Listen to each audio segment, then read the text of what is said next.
When I Was Invisible by Dorothy Koomson. Read by Susy, Kane and Sara Powell. Prologue.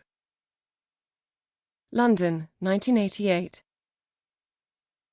Class, we have a new girl joining us today. Everyone was sitting in rows at their wooden desks in their blue school uniforms. They were probably looking at me, but I was looking at my teacher. She had one ear bigger than the other. I wondered if she knew that, and her hair was so long it reached her chest. Class, meet Veronica Harper.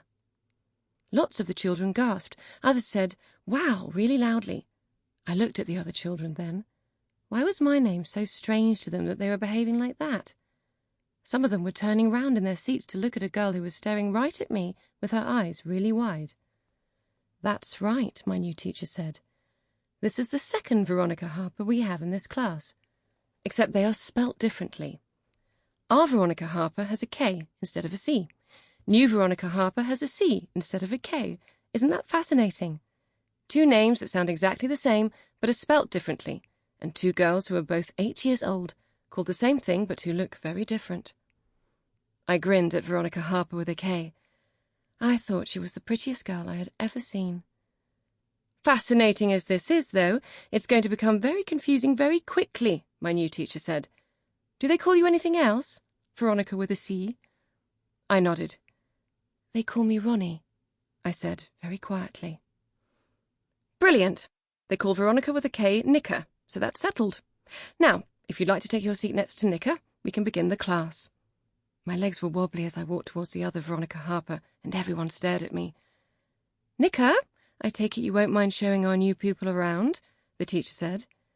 Nika didn't even have a chance to say anything or nod, and the teacher said, "Good, good." She stood up and went to the blackboard. "Nice to meet you, Veronica Harper," Nika whispered when I sat down at the free desk next to her. "Nice to meet you too, Veronica Harper," I whispered back. "Veronica and Veronica," the teacher snapped without turning away from the blackboard. It was like she had super hearing or something.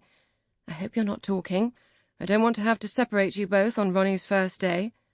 "No, miss," Nika said. "No, miss," I said. It wasn't possible anyway.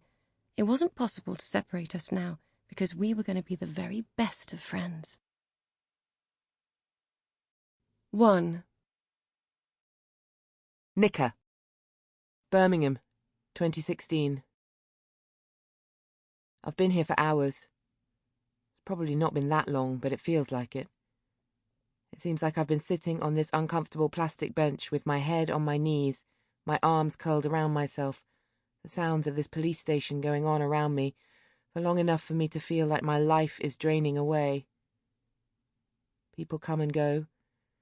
The officers behind the bulletproof glass of the reception desk have conversations that are a touch too far out of range for me to understand or hook myself into. Every time the door opens, I am treated to a blast of the noise of the outside world, and it, like everything else, is a reminder that I probably shouldn't do this. If I have to wait to speak to someone, then maybe it's a sign that this is not meant to be. Maybe I need to unfurl myself, stand up, walk out of here, slip back into the world outside and disappear again, become as faceless and invisible as everyone else out there. Maybe, because I have to wait, and the second thoughts I didn't have before I walked in here are now arriving, settling in my mind like roosting pigeons on a roof, I should admit to the absolute stupidity of this. Maybe I should be more brutally realistic with myself about what the repercussions will be, how doing this will touch the lives of everyone I know. Maybe I should stop thinking of justice and start thinking of real life and what honestly happens to people like me.